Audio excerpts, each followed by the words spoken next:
하나님의 말씀은 누가복음 21장 37절과 38절 우리 다 같이 한음성으로 합독하시겠습니다.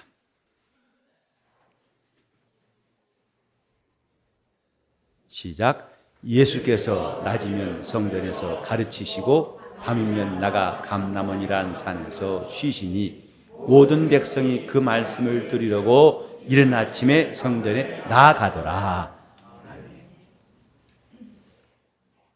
오늘 우리 교회가 우리 하나님의 은혜로 창립 세도를 맞이했는데 참 여러 가지로 축하하고 또 새로운 순서를 많이 만들 수도 있겠지만은 이 본문부터 시작해서 그냥 일상 그대로 해보고 싶다는 마음이 들었습니다. 물론 여러 가지로 수고하신 분들의 노고를 제가 모르는 것은 아니고 다만 이제 보통 이런 시간에 조금 더 특별하게 하는 것을 하고 싶지만은 그렇지 않도록 해보자 하는 뜻이었다 이 말입니다.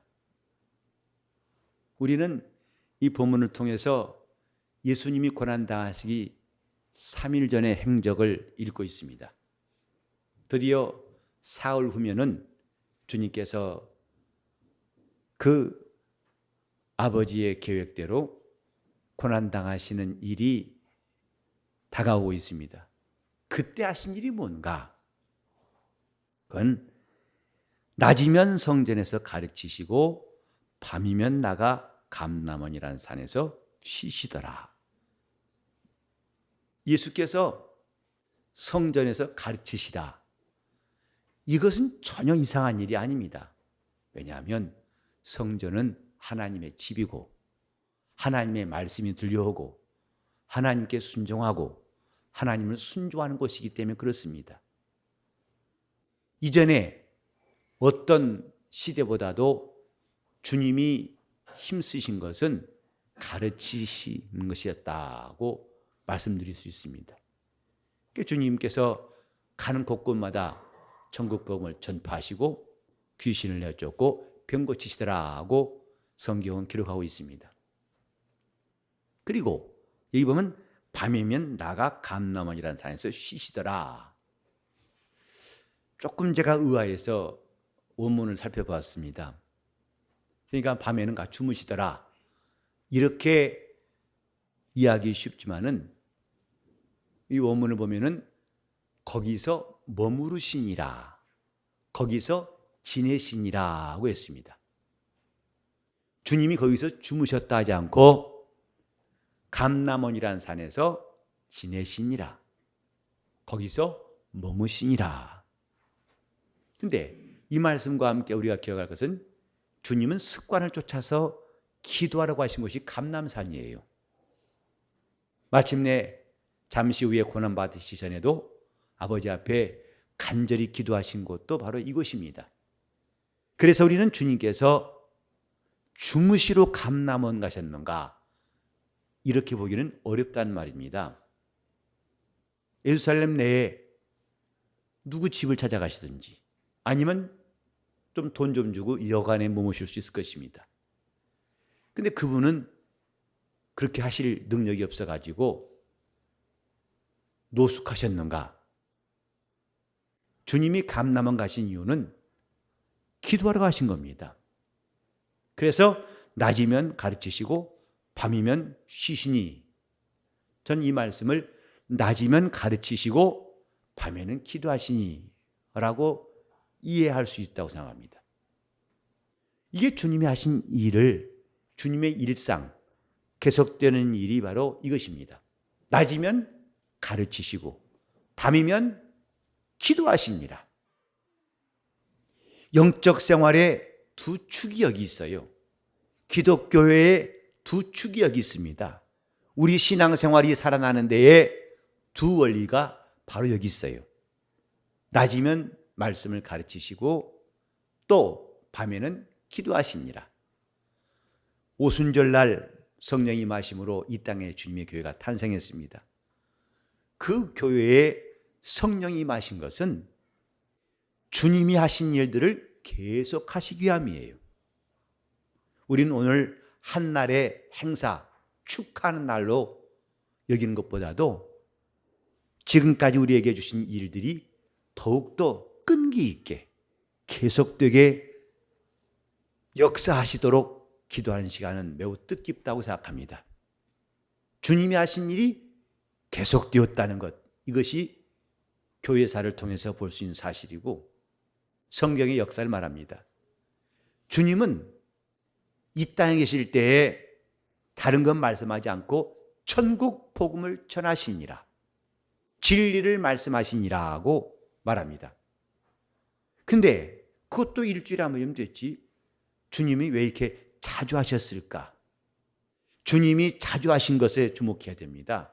계속 하셨다는 것, 끈기 있게 하신 것, 왜 그랬을까?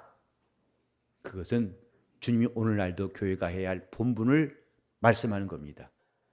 우리가 말씀을 많이 들은 것 같지만, 오늘 오전도 말씀드렸습니다마는 믿음을 가졌지만 그 믿음을 과연 내 안에서 발견하고 있는가? 그 믿음을 내가 확신하고 있는가? 그 믿음을 얻었는가? 성경이 말씀하신 믿음을 내가 가지고 있는가? 이거하고 복음을 듣고 믿은 거하고는 별개의 문제입니다. 그것이 잠깐 거울에 자기 모습 비춰보는 것처럼 잠깐 경험하고 그 다음에 자기 영혼에 유익이 없다면 헛된 일일 수밖에 없습니다. 그래서 그 말씀이 인치듯이 하나님 말씀은 쟁쟁쟁쟁 내 귀에 들려와야만이 신앙생활을 제대로 할 수 있습니다. 예수님은 끈기 있게 가르치셨다. 우리 이 짧은 구절에서 매우 중요한 메시지를 발견합니다.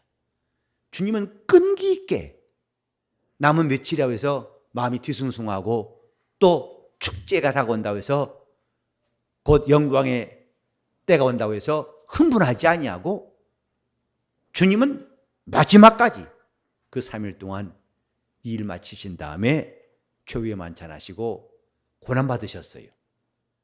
교회가 해야 할 일, 끝없이 주의 말씀을 선포하는 겁니다. 그 말씀을 듣고 우리가 순종해서 신령한 길이 나는 겁니다. 이것만큼 귀중한 일이 또 없어요. 우리가 다 안다고 생각하죠. 나는 믿는다 생각하죠. 그러나 막상 어려움을 당할 때 우리는 얼마나 그것이 구멍이 많이 뚫리고 엉망인지 엉터리인지 깨달을 때가 있습니다. 우리는 그런 시행착오를 이제는 반복하지 말자. 그 길이 뭐냐? 계속 하나님 말씀을 배우고 그 말씀을 가르치는 겁니다. 우리 교회는 이런 일들을 계속해야 할 사명이 있다고 저는 확신해요. 그것이 성령께서 임하신 목적이고 성령은 예수가 하신 모든 말씀을 기억나게 하시고 또 모든 것을 가르치러 오신다고 주님은 이미 요한복음 14장 26절에 말씀을 했습니다. 그 목적을 위해서 오신 성령을 우리는 한순간의 이벤트로만 끝나지 말고 그분이 계속하신 일을 오늘도 계속하자 하는 의미에서 저는 이 본문을 뒤로 미루지 않았어요.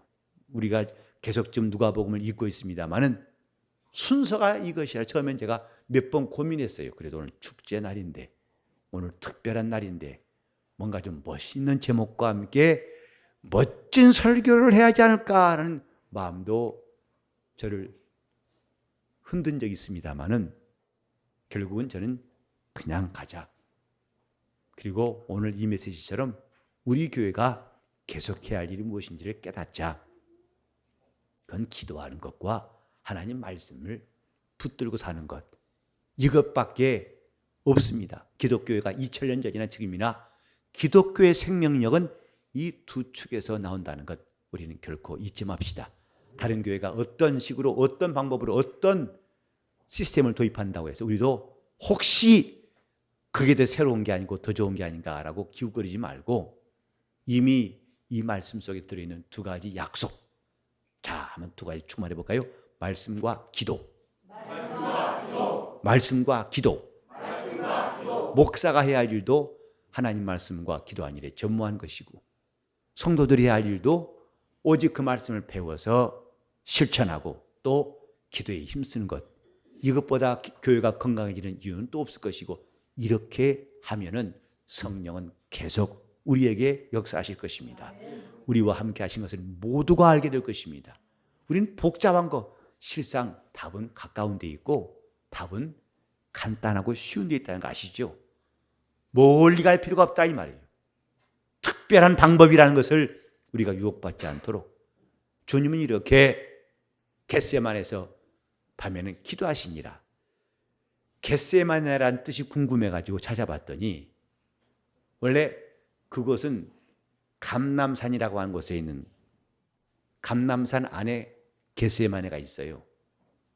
마치 이 부천 안에 상동이 있듯이. 그래서 감람산, 올리브산입니다. 올리브가 많다 짐작할 수 있죠.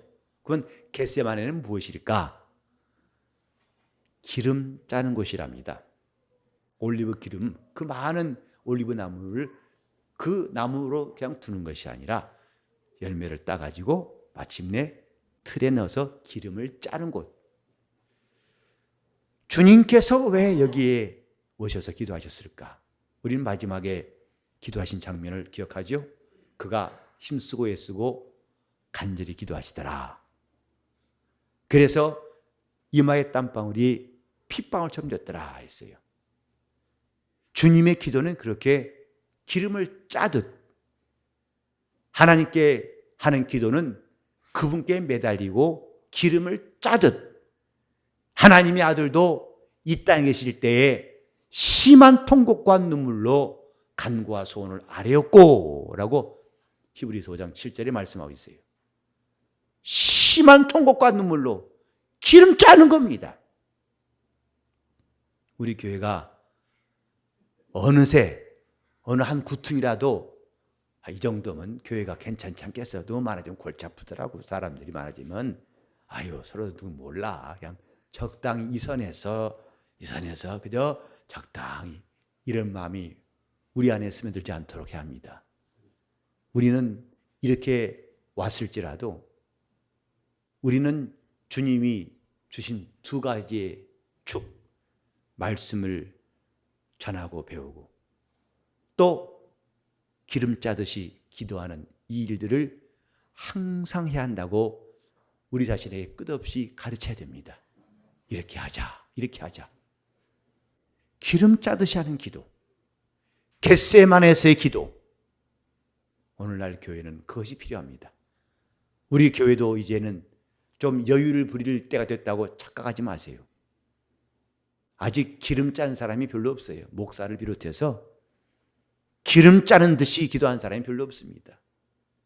그저 웬만큼 수준에 맞는 정도, 이 정도면 되지 않겠어라고, 이 정도, 이게 아니라 신앙생활은 비슷하게 하면 되는 게 아니라 제대로 해야 한다고 우리는 확실히 알아야 됩니다.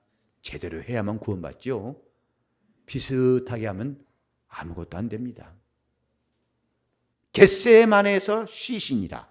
감람산에서 쉬시니라. 왜? 그분이 이제는 낮에 열심히 일했기 때문에 피곤해 주무시려고 한 게 아닙니다. 그분은 밤이 맞도록 기도하시기도 하고 때로는 습관을 쫓아서 감람원이라는 곳에 기도하시니라 한 말씀처럼 그분이 겟세마네 밤에 가신 이유를 알아야 됩니다. 교회는 이 두 가지, 겟세마네에서 기도하신 예수의 모습, 그리고 날마다 성전에서 성경을 가르치시는 예수의 모습이 선명해질 때 그것이 주님의 교회고 그것이 성령께서 기뻐하신 일이라고 확신합니다.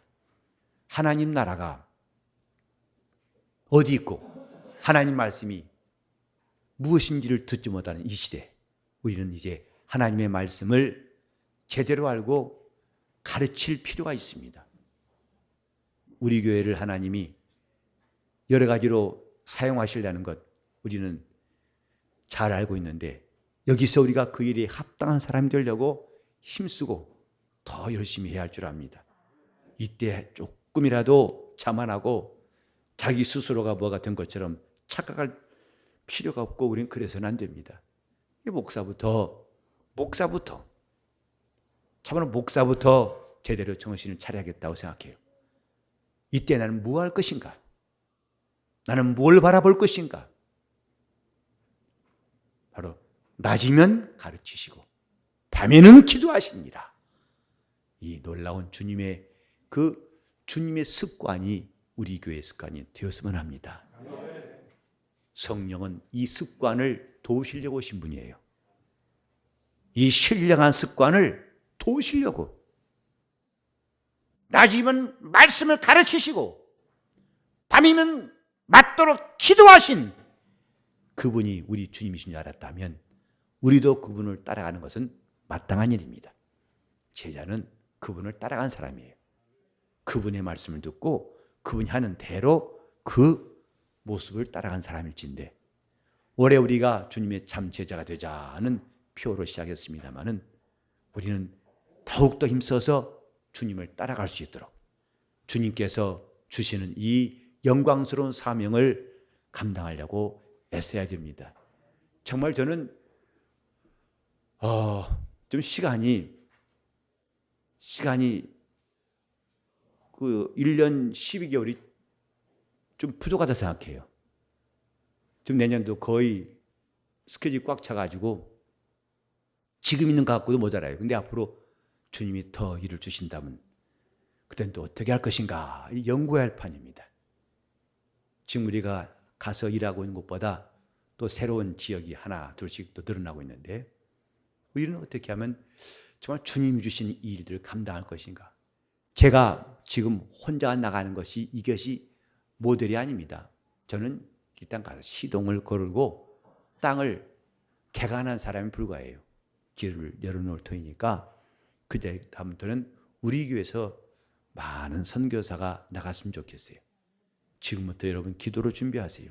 내가 가야 할 나라 그 선교사로서 주님이 보내시기를 사모하고 주님 명하신 말씀처럼 너희는 가서 모든 족속으로 제자를 삼으라. 모든 족속으로 제자를 삼으라. 제가 예수 믿고 거의 20년 될 때까지는 이 말씀이 나에게 와 닿질 않았어요. 물론 설교 때 많이 들었죠. 그러나 나에게는 별개의 문제 생각했어요. 왜? 나는 그런 꿈을 가진 적도 없고 나는 언어도 저 영어 잘 못합니다. 단어만 말해도 알아들어요. 그래, 제가 그렇게 영어를 하지 않은 것도 나는 순토종 국산이라서 이 대한민국 태어나서 이 안에 살다가 여기서 죽겠지. 내가 밖에 나갈 일은 없을 거야 해서 안 했던 거거든요.